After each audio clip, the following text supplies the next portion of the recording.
les amis, on se retrouve pour une toute nouvelle vidéo. Et aujourd'hui on fait cette histoire de top 100. Et oui, et oui, et oui, et oui, après tant d'années, d'années, ouais, on peut le dire, je vous sors un petit épisode, donc on va être assez chill pour cet épisode 1.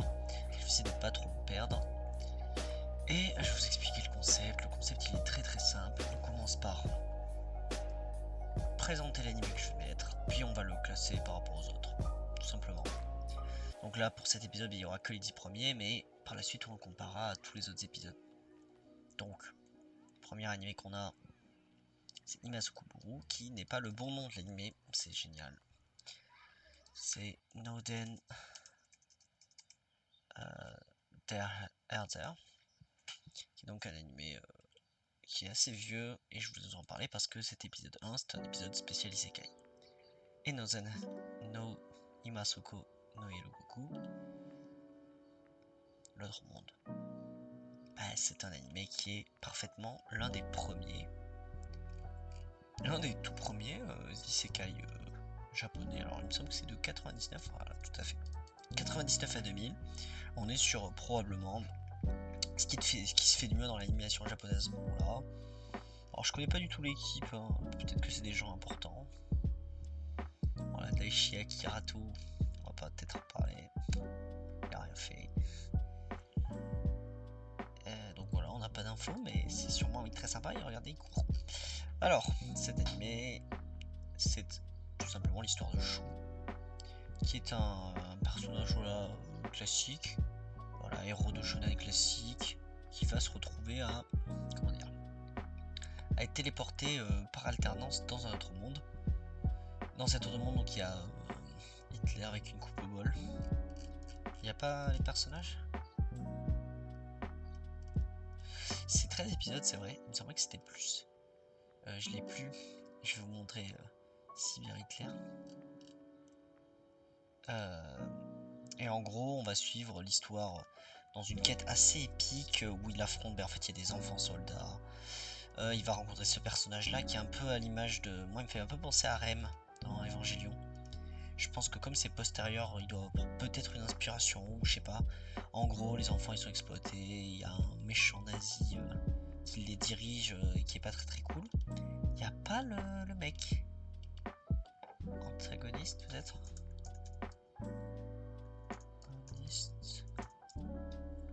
Voilà, lui. Donc lui, bon, il veut détruire, il détruise la nature et tout, et elle, voilà, et elle est un peu, elle est pour la nature, donc bon, c'est vraiment très bien. Il y a des jolis dessins.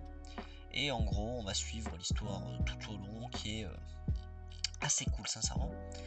Très cool. Alors, les qualités, c'est que déjà, c'est un isekai qui, en fait, qui essaye de, c'est pas un isekai comme les autres isekai modernes où le mec reste dans son monde.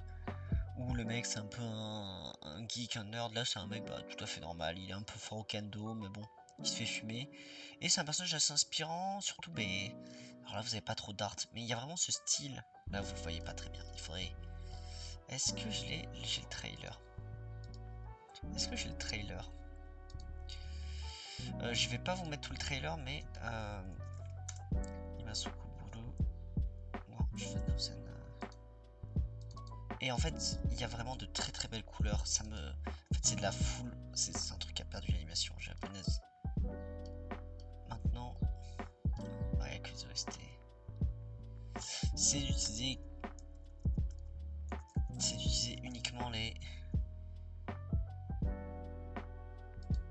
Est-ce qu'il y a des trucs là? Vous avez mes recommandations. Vous avez pas des petits paysages? Voilà, vous avez beaucoup de ces paysages là.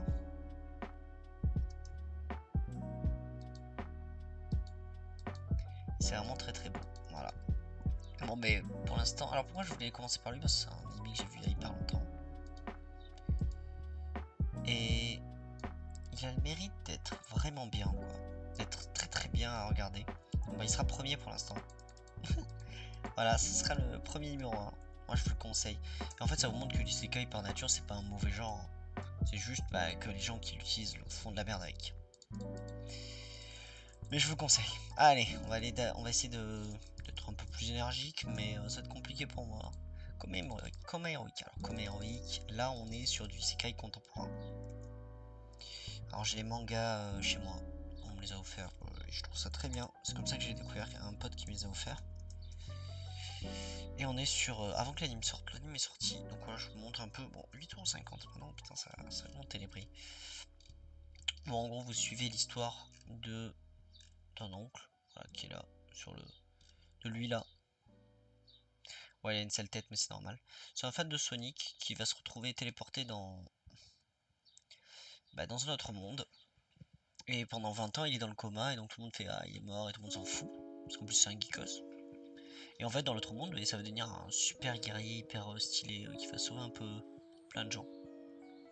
Et en plus, en fait, comme c'est un énorme incel, genre quand les meufs elles sont en mode ah, t'es trop cute, tu veux pas te marier avec moi et tout, lui il fait what the fuck, frère, elle veut m'assassiner. Donc c'est très très drôle. En fait, il y a la partie isekai qui est très drôle parce qu'en fait, il y a plein de moments très très drôles et parfois un peu touchants. Et de l'autre, on a, comment dire, des personnages dans l'autre monde, qui est une partie un peu plus faible. C'est bien d'avoir les échanges entre les deux, de les voir aussi interagir avec son neveu, et tu vois, il crée des liens et tout. Je trouve que c'est vraiment pas trop mal. Et en fait, là où, en comparaison, vous allez voir, on va parler beaucoup d'isekai dans cette série, dans cette, ouais, je l'ai mis en deux, parce que je vais mettre juste derrière Hazer, parce que c'est mieux, c'est moins bien. Mais en fait, c'est vraiment un truc qui est très très bon dans son choix en fait. Parce qu'il reprend le mythe du Isekai, et en fait il se dit, si le mec c'était pas juste un mec gentil mais un vrai incel, il réagirait comme ça, il ferait ci. Je trouve que ça marche très très bien. Alors évidemment on est sur une œuvre qui a des limites, ce qui est clair, moi je trouve qu'elle a des limites. En termes de narration, là je dois être au tome 7 ou 8. Tome 7, je suis tome 7. Et je trouve que il n'y a pas trop d'avancée dans les personnages, parce qu'en fait c'est un gag manga, donc par nature ça peut pas trop avancer. Donc je vois que sur les affiches il y a des personnages qu'on connaît pas. Est-ce que ça peut être cool de suivre? Moi je vous le conseille si vous cherchez une isekai drôle, une isekai intéressant. Et en fait il a le choix d'ajouter à l'œuvre de base. Parce qu'en fait tout le monde connaît cette isekai de base, mais lui il en apporte vraiment pas mal. Donc voilà, je le mets juste derrière Nozen Erzer, parce qu'en fait Nozen Erzer, Imasukuro, comme vous voulez, c'est vraiment une œuvre un peu contemplative, un peu, voilà, avec des personnages, vraiment une quête assez épique. Moi ça m'a vraiment marqué. Tu sais, je vous l'ai très très mal vendu, mais en fait on est vraiment sur une œuvre qui, moi, représente ce qu'on pouvait faire, ce que pouvaient faire les Japonais dans les années 2000, à la toute fin des années 2000. T'avais quand même cette vibe avec de la 2D pure et dure, des animés qui sortent en 13 épisodes avec des histoires complètes et tout ça. Alors que bon, Coma Heroic c'est beaucoup plus. En fait, c'est pas une œuvre, c'est pas un ovni. Coma Heroic, tu en reverras plein. Tu reviendras, par exemple, il y a une œuvre qu'on va représenter. Cette œuvre-là, qui ressemble beaucoup. Et je pense que c'est important d'en parler. Donc j'ai mis Nozen Erzer ici. Je pense elle a sa place. Et Coma Heroic comme elle est deuxième et par défaut. Même si, sincèrement, on est sur une œuvre un tout petit peu au-dessus. Allez, tu vois, là où un isekai de base c'est 4 ou 3 ou 4, comme Heroic c'est vraiment un 7, 7,5. Sincèrement, si c'est votre type d'humour, vous allez adorer. Si c'est pas votre type d'humour, un peu moins. Moi j'aime beaucoup, donc ils vont pas aider. Alors, Revolution of Princess. Ok, vous avez compris, j'allais pas vous le mettre. Ah, il conseille Licorice Recall? Oh non, oh, je suis anéanti. Alors, il est où notre Dijon? En vrai, je vais vous la mettre. Hop, je vais vous mettre le trailer en vrai. En fond, ça va vous faire plaisir. Alors, The Magical Revolution. Bon, déjà, les titres à rallonge, ça, c'est la moitié du livre. C'est ça le vrai titre. Bon, on souffle, clairement. On souffle très très fort. Voilà, je vous le dis. Il y a l'opening, vous avez vu, l'opening est très cool. Ok, c'est dispo sur Crunchyroll. Je vous mets voilà un peu de trailer pour voir. Donc elle, c'est protagoniste. En gros, elle est réincarnée dans un nouveau corps et elle a pas de magie dans un monde où il y a de la magie partout. Donc elle va apprendre à faire de la magie avec de la science quoi. Et bah, c'est très cool parce qu'en fait elle est lesbienne et elle est amoureuse de l'autre princesse. Voilà, de elle. Elle qui est un peu un génie. Et en fait, bah, on va suivre un peu d'intrigue de palais, un petit peu de romance, un petit peu de tout. Et en fait, ce qui est intéressant, alors je vais pas spoiler. En fait, ce qui est intéressant, c'est qu'on n'est pas du tout sur un protagoniste classique de ce style de fin. Bon, déjà, elle, voilà, elle se fait virer de tous les postes de pouvoir, c'est dur pour elle. Donc déjà, bah, je trouve qu'elle, vraiment, elle a des raisons de le faire. Et l'autre va la join, elles vont join ensemble. En fait, ce qui est intéressant, c'est que bah, les deux personnages qui se complètent vraiment bien. Il y a vraiment une bonne dynamique, ils font du super travail. Et en fait, le protagoniste, c'est pas un random isekai friend, quoi. C'est quelqu'un qui vraiment propose des trucs pour aider les gens. C'est pas genre, ah, je suis fort, mais je fais des trucs sombres dans mon coin. C'est pas Rising Shield Hero, voilà. Je sais que Rising Shield Hero, il y a beaucoup de fans. Et je pense que je suis très très bas sur Rising Shield Hero, alors que c'est pas si nul. En fait, ce qui m'a déçu, c'est que le plot est bien, mais en fait, le plot marche 10 minutes. Et après, c'est genre, ah, Raftalia, ah, nani, bon, voilà. Est-ce que la saison 3 est bien? Je ne sais pas, je l'ai pas vu que la saison 2. Et la saison 2 était... toute la première partie de la saison 2 est chiante et après ça devient un peu mieux. Mais bon, en fait, je comprends pourquoi on apprécie, mais je suis trop vieux pour ces conneries. Alors après, Yuri Sekai. Moi j'aime bien l'appeler Yuri Sekai. En vrai, je l'appelais Yuri Sekai. Yuri Evolution. Il y avait une blague, c'était Yuri Evolution. Yuri Evolution. Pour ceux qui ont la ref. Yuri Evolution, c'est vraiment très sympa. En fait, au bout du compte, c'est vraiment une œuvre cool. Moi, c'est rare que je le dise, mais j'ai vraiment passé un super moment. Et surtout, en fait, il y a la deuxième partie de l'animé, donc épisode de 6 à 12. Bah, il y a vraiment des trucs intéressants dans le plot, quoi. Alors qu'on pourrait se dire, ah, bah, c'est bon, le plot il est mis en place. En fait, non, t'as vraiment des trucs intéressants. Avec des personnages qui vont avoir des rôles très importants alors qu'ils sont très mineurs. Je pense au prince qui a un rôle très important dans la deuxième partie. Alors, est-ce que je le mets devant derrière Koma Heroic? Là, déjà, premier débat. Koma Heroic, moi je le trouve très très drôle. Voilà. Yuri Evolution est un petit peu moins drôle, mais plus épique dans son développement. Le problème avec Yuri Evolution, c'est que j'ai que 13 épisodes à mettre sous la dent, alors que Koma Heroic, il y a 15-16 tomes. Et donc, bah, je peux plus le juger en connaissance de cause. Je pense que beaucoup de monde préfère Yuri Evolution, mais j'adore Koma Heroic, on va dire. Donc, Koma Heroic va rester là. Et on va parler de No Game No Life. Alors, pourquoi je parle pas de Mushoku Tensei? Voilà, 1, 2, 3. Et pourquoi je parle pas de Mushoku Tensei? Alors, parce que j'ai envie de parler de Mushoku Tensei après, tout simplement. Ah. No Game No Life. L'un des tout premiers animés que j'ai vu de ma vie. Bon, allez, je vous mets pas la musique parce que je vais me faire striker. Mais voilà. En fait, l'avantage avec No Game No Life, c'est qu'on est sur un des premiers isekai. Donc on peut pas le juger comme les autres isekai de 2014. Voilà, la hype commence à peine. Donc le light novel avait déjà commencé à être écrit. Qualité, les couleurs, l'animation. Regardez-moi ça, c'est fabuleux. Il y a des choix assez intéressants. Il paraît que le light novel est encore plus beau. Et en gros, on va suivre l'histoire de deux frères qui ont une relation pas du tout saine parce qu'ils se touchent l'un l'autre assez bizarrement. Donc les deux protagonistes sont un peu étranges. Et en gros, lui, il est hyper adaptatif, elle est hyper intelligente, genre elle peut calculer et tout. Et en fait, ensemble, au début, ils étaient imbattables sur les jeux vidéo dans le monde. Et après, en fait, ils sont invités par le dieu des jeux, qui est le dernier dieu en vie dans ce monde, à rejoindre. Le problème, c'est que leur race, c'est les humains, et les humains sont nuls.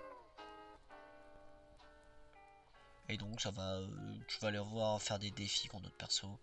Alors, je l'ai mis là, parce que c'est le mois d'il y a 3 ans qu'il avait mis. En fait, c'est une œuvre dont je suis vraiment très nostalgique. je peux pas faire CTRL V, fait chier. C'est une œuvre dont je suis très nostalgique. Parce que c'est une œuvre que j'ai vue toute très jeune avec mon frère. Mais en fait on est clairement sur un truc qui est très mid en fait dans la globalité. En fait quand tu compares avec ce qui se fait dans le monde du voilà, même Gambling School c'est mieux quoi. Alors je préfère regarder No Game No Life parce que Gambling School c'est trop pour moi. Mais voilà, c'est pas du tout une œuvre originale, c'est pas du tout exceptionnel. Et je suis obligé de le dire, voilà. Évidemment, il y a beaucoup de nostalgie, voilà, là tu me remets l'opening, je suis à fond. En fait, il n'y a pas de vrai moment où tu fais ah what the fuck.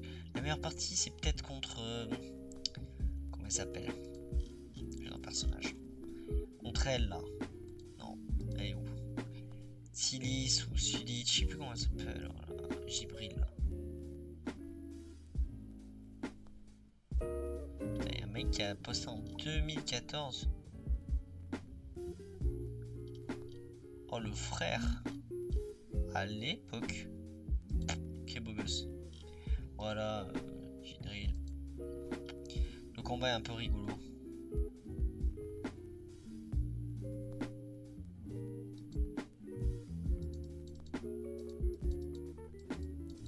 Bon après voilà, je trouve que c'est un peu chelou à la fin, donc bon. No Game No Life a des histoires un peu étranges, ouais, c'est pour ceux qui ont lu, ok. On a rien vu les frères, on a rien vu. Allez, on va parler de Mushoku Tensei. Mushoku, je le mets là. Mushoku Tensei, bon si vous connaissez pas, je sais pas ce que vous faites sur la vidéo, allez voir Mushoku Tensei. C'est quand même très connu quoi. Le papa d'Isekai, Mushoku Tensei. Hey! Le papa, c'est le premier Isekai tout simplement. C'est à la base de tout ce qui va se faire dans le Isekai. Et en fait on est sur une œuvre qui est imparfaite. Parce que du fait que c'était un peu la première. Ça je peux lui excuser. En fait on est... Comment dire? J'aime bien la comparaison avec Rising Shield Hero. Tu prends Rising Shield Hero, tu compares, tu fais qu'est-ce qui est mieux, qu'est-ce qui est moins bien. Là je vois beaucoup de choses qui sont mieux. Alors ce qui est moins bien c'est qu'il n'y a pas un arc sur les problèmes d'érection de Rudeus. Ok.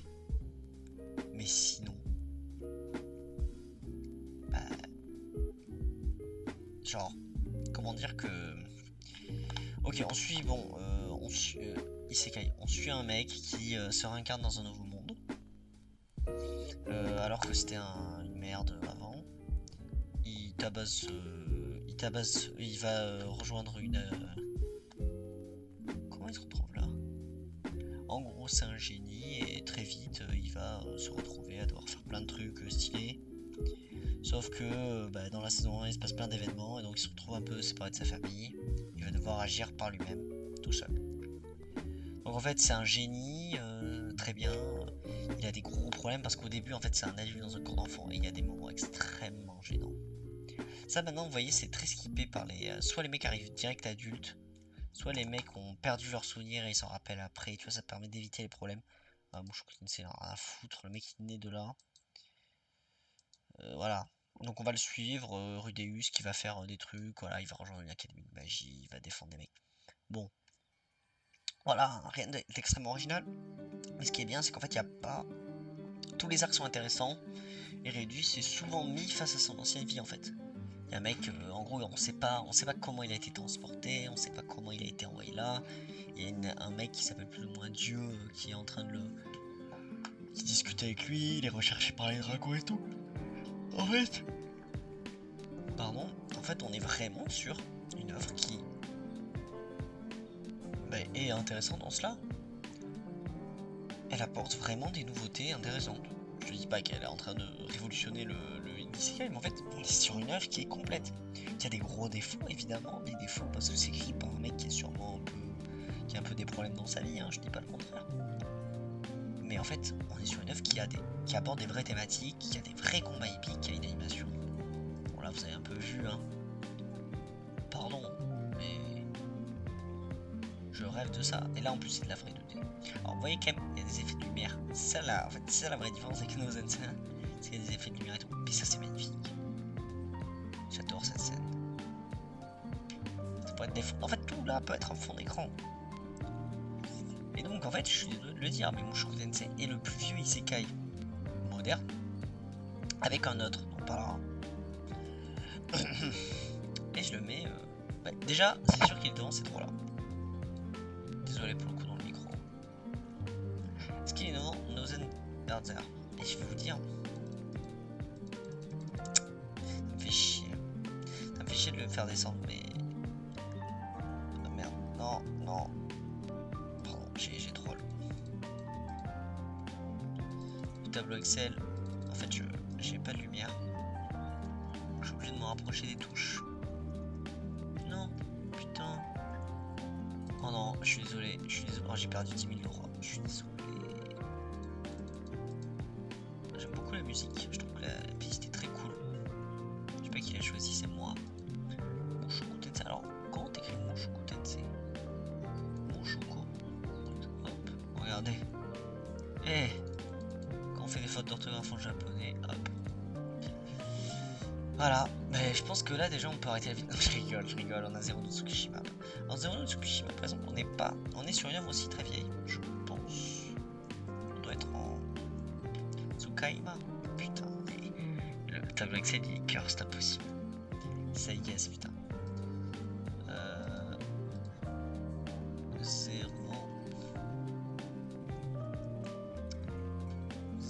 no Tsukaima. Bon, je vous mets un peu de. Ah, là, pour les anciens, ça fait bizarre. Vous voyez que quand on compare ce qui se faisait dans les années 2000, c'était vraiment pas pareil. Quand on compare, c'est vrai que la comparaison 2006. Ah ouais, putain, 2006. Vous voyez, il n'y avait pas d'effet de lumière, il n'y avait pas. C'était tout à la main. Bon, il y avait des. Bon. Il y a des choses qui savaient nous intéresser à l'époque. Hein. Elle, je sais même pas qui c'est. Elle est très drôle. Vous voyez, bon, à l'époque. Voilà. Donc, bon, lui. J'ai oublié son blaze.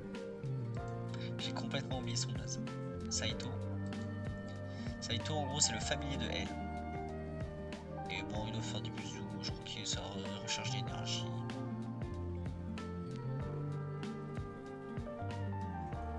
Donc, bon, elle est colérique et tout. C'est une magicienne. Lui, il est téléporté chez elle. Bon, ils se battent et tout. Ils font des trucs de fou.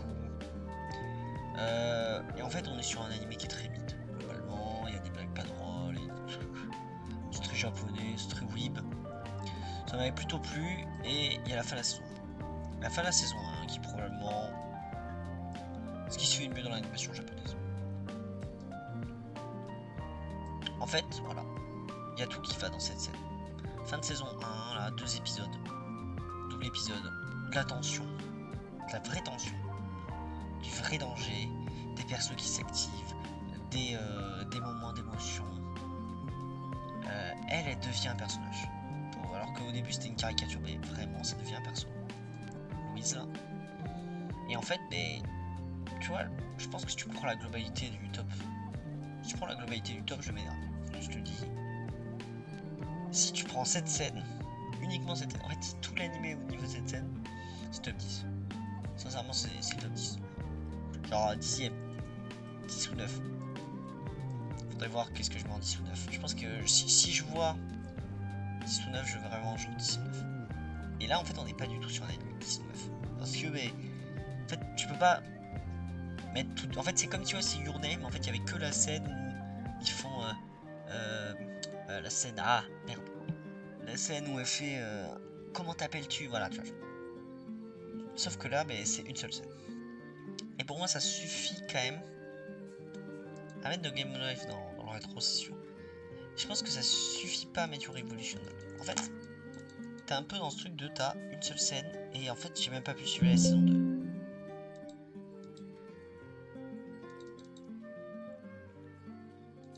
Mais voilà, c'est cool en vrai. Je vous le dis en fait, juste pour voir cette scène, faut voir la saison 1. Merde, je me dis que c'est.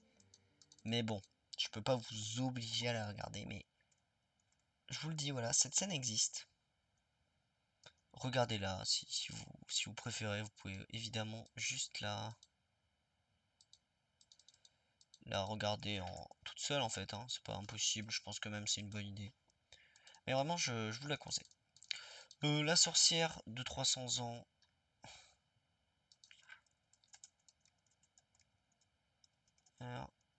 De 300 ans.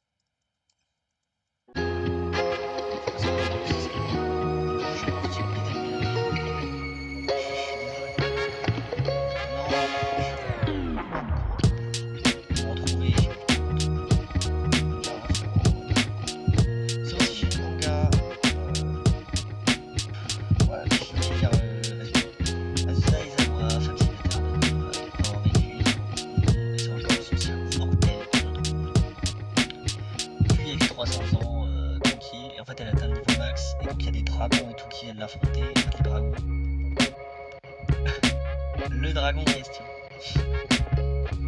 Le dragon en question. Ça va. Y'a pire. Les slimes, tu viens de l'affronter. Les slimes, genre. Les slimes en question. Y'a des démons.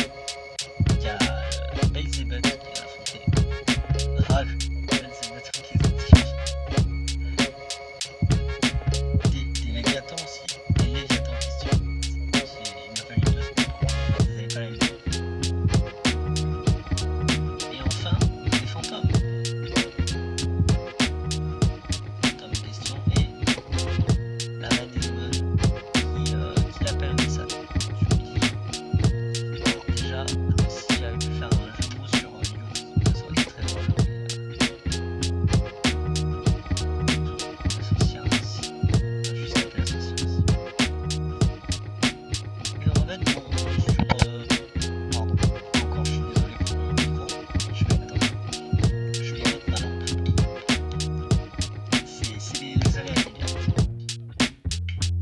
Hop.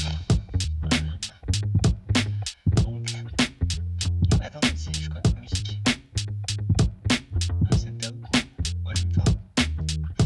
J'ai envie de mourir.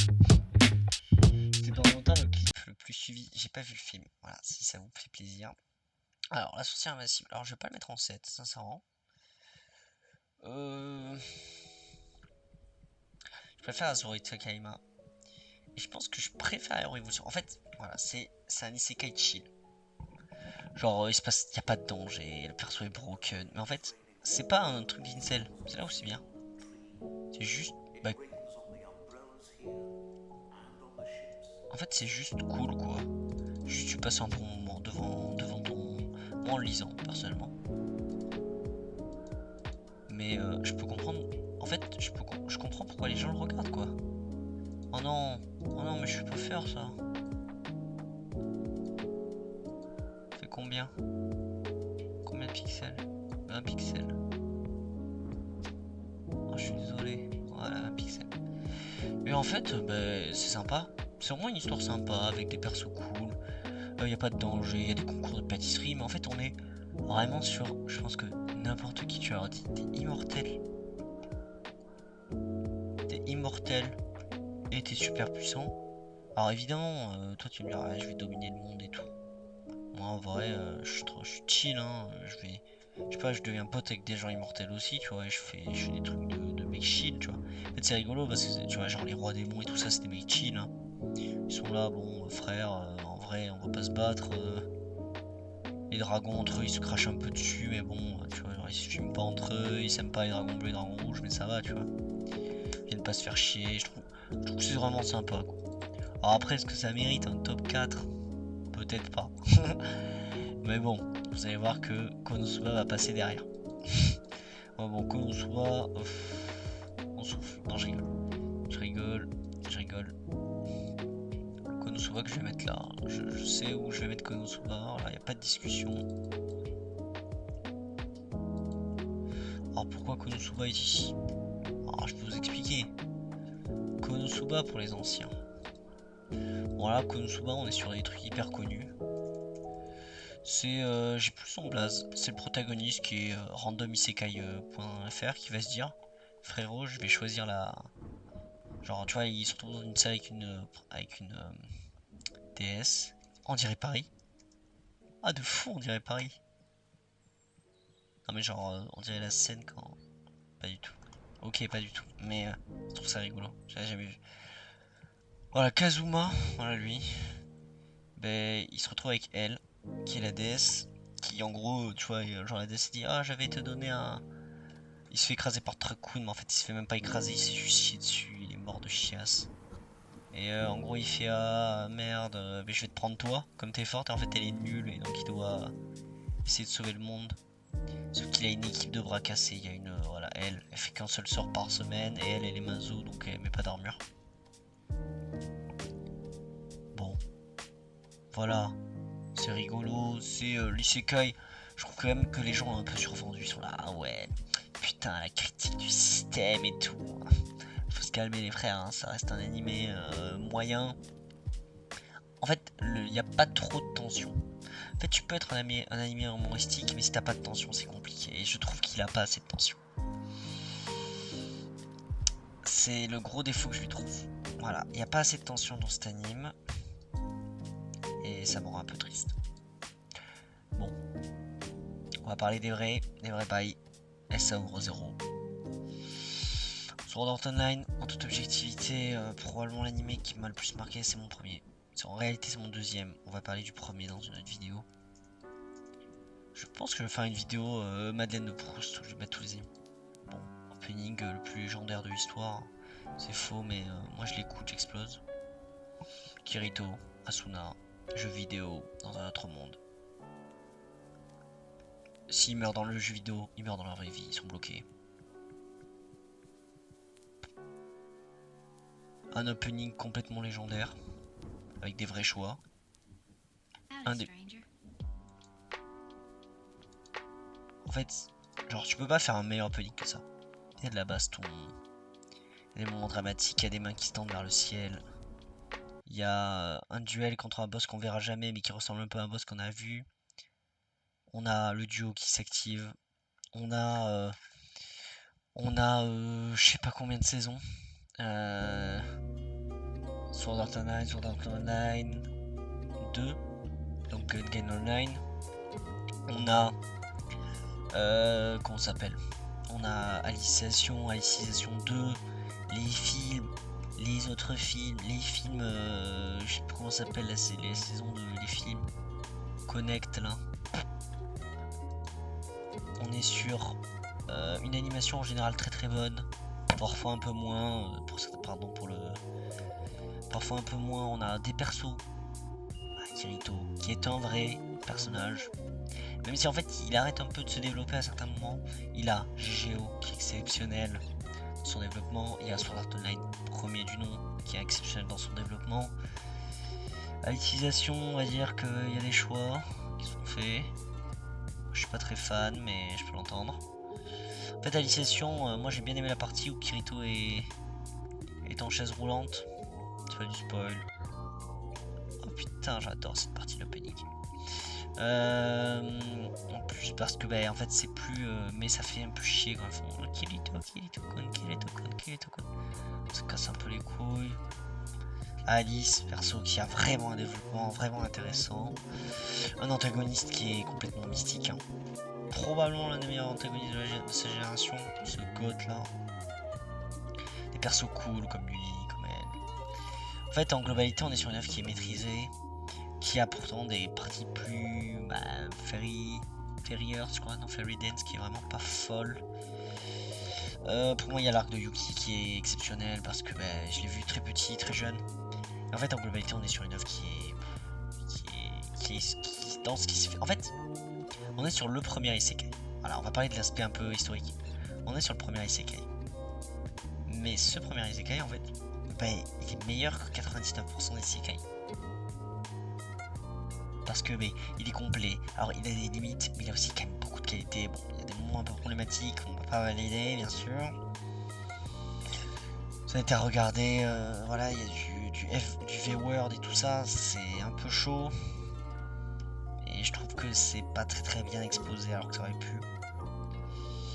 Mais bon. En fait, ça aurait pu être utilisé plus intelligemment. Et même l'auteur s'est excusé, hein. Ça ne s'excuse pas tout, mais je trouve que les animateurs ont un peu abusé, tu vois. Là où l'auteur, bah, il l'a fait, il avait 27, 28, 29 ans. Attendez, la musique est folle. Oh, MDR. Excusez-moi. Excusez-moi, il y a juste un mec qui criait dans la vidéo, c'est excellent. Et bon, on est sur un top isekai. Sincèrement, je trouve que, bah, en globalité, on est pas tout à fait sur un isekai, évidemment. Mais il y a des rapports avec le monde. En fait, je pense que le trigger point pour être un bon isekai, c'est avoir un rapport, essayer de montrer que dans le nouveau monde, tu peux avoir des progressions. Dans Thousand Earth, il y en a. Dans Mushoku, il y en a. Koma Heroic, il y en a à peu près. Dans son sur Invisible, Konosuba, Your Evolution, il y en a beaucoup moins. Mais quand j'ai dit 99% mieux que les isekai, il y en a un qui est au-dessus. Re:Zero. Ok, je vais vous donner un exemple. Il y a 2, il y a 3, 4. J'ai acheté 4 light novels différents. 5. 86. Re:Zero. Suka Suka. Et ce qui est le dernier. Et. Ah, il est là. J'essaie de lire. Oh, il y en a un peu plus en fait. Ah, Oregairo. Et Bunny Girl Senpai aussi.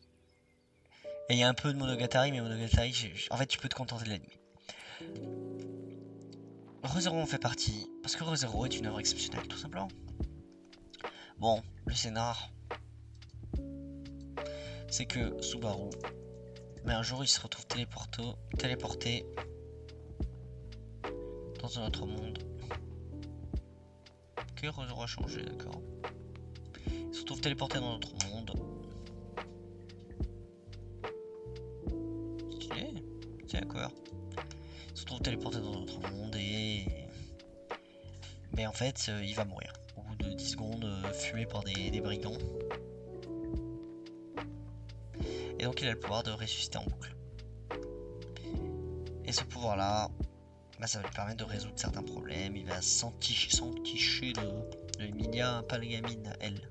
Non pas elle, elle c'est Elsa. Donc la meuf aux cheveux violets. Rose, blanc. Et bon, peu à peu, en fait, il va rentrer dans ce monde et en fait, Emilia elle veut devenir reine et donc il va rencontrer énormément de personnages. Toujours guidé par ce personnage complètement exceptionnel qui peut ressusciter en boucle et qui va mourir en boucle tout en étant sincèrement un personnage complètement humain. En fait, voilà, on est sur un personnage qui est complètement humain. Un personnage qui échoue constamment, en fait, il fait que ça, il fait que échouer. En fait, il représente vraiment ce qu'un être humain ferait, en fait. C'est genre, quand tu te retrouves face à un assassin, t'as pas de super pouvoir, tu fais fumax. Sauf que lui, à travers son optimisme et grâce à son pouvoir magique, hein, clairement, il va s'en sortir peu à peu, il va arriver un peu à peu à sortir de la D, à essayer de trouver des solutions à chaque fois, sans pouvoir révéler. Et en fait, chaque arc va ajouter une nouvelle notion à son pouvoir. Il y a des arcs où il va beaucoup mourir, et des arcs où il va presque pas mourir. Parce qu'en fait, lui, c'est pas une solution pour lui de mourir. On pourrait se dire, ah, mais en fait, il a juste à mourir en boucle. Non. Parce que mentalement, la mort, c'est quelque chose de difficile, et ça, en fait, c'est explosé dans plein d'arcs. Et je pense que là où Re:Zero dépasse ça, c'est déjà sur le fait que il met en rapport avec son passé. Et ça, c'est vraiment très intéressant, je trouve. Genre, il est comparé, en fait, il va apprendre des choses. Et surtout, en fait, c'est que Subaru, c'est un personnage qui est un meilleur personnage que Kirito, tout simplement. Un personnage qui doute constamment, qui n'a pas de talent particulier, qui va juste faire ce qu'il faut. Moi, c'est ce que je voulais dire, voilà. C'est vraiment, sincèrement, si vous devez voir Re:Zero, voilà, je vous le dis, hein, il sera dans le top 10. Et peut-être pas 10ème. Parce que là, je le lis en ce moment en LN. Et je trouve que c'est absolument exceptionnel. Donc voilà, on a un top 10. Bon, je vais regarder, je vais vous relire. Re:Zero, un conseil absolu. Sincèrement, peut-être 10 sur 10. SAO.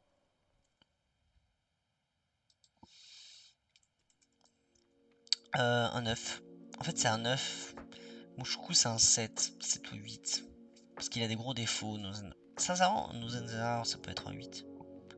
Ça peut être plus que ce qu'on a vu en fait.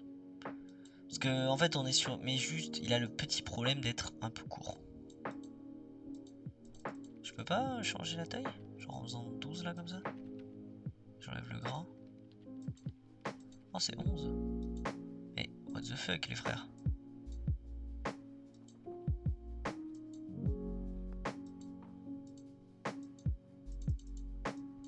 Foutez de ma gueule. Ah mais je peux plus jamais utiliser Excel si ça continue comme ça. Et j'ai compris, il faut faire ça.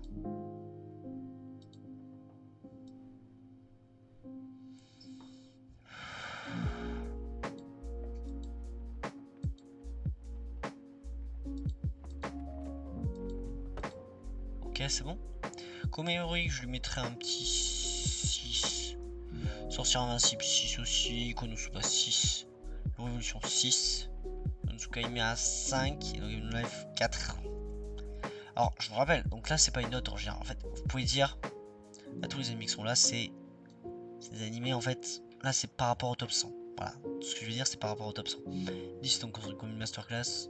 9 étant comme très très cool. 7 comme 8 comme à regarder. Et en dessous du 8, ah, je peux vous dire, allez-y, vous n'êtes pas obligé de le regarder. Mais voilà, sur 10, c'est du 5 minimum. No Game No Life, on est en réalité un peu plus haut. Mais je trouve que c'est un meilleur rapport. En fait, c'est plus intéressant de vous mettre des notes comme ça que de vous dire, voilà, les frères, c'est à voir ou pas à voir. Là, je vous le dis, voilà, 10, pour moi, c'est à voir. Et 9, 9, 8, ah, c'est cool quand même si vous pouvez le voir. Mushoku pourrait mériter un 8, très sincèrement, je vais mettre 8 même. Parce que quand même, bon, on est quand même sur une très très bonne œuvre. Comme héroïque, sur invincible, ah, quand même, comme héroïque, c'est un peu mieux. Allez, 7. Je trouve qu'on est pas mal là, voilà. On est sur, voilà, pour moi, dans cette première épisode, voilà, je vous ai sorti deux gros animés à regarder. Et après, ben, je trouve que voilà, si le plot vous a un peu fait plaisir, je vous invite à le regarder, voilà. Je vais pas parler plus longtemps, j'espère que ça vous a plu. Évidemment, moi ce que je vous conseille, c'est de l'écouter en fond quand vous êtes en train de faire un truc. Si un scénario qui vous paraît cool, vous l'écoutez, voilà, vous dites ok, je prends ce scénario, oui, je vais regarder ou je vais regarder un résumé et tout ça pour voir si ça va me plaire. Moi, je viens juste partager un peu et j'espère que vous serez là pour l'épisode 2, voilà. Sincèrement, moi ça m'a fait super plaisir et à bientôt pour un nouvel épisode du Top 100. Salut!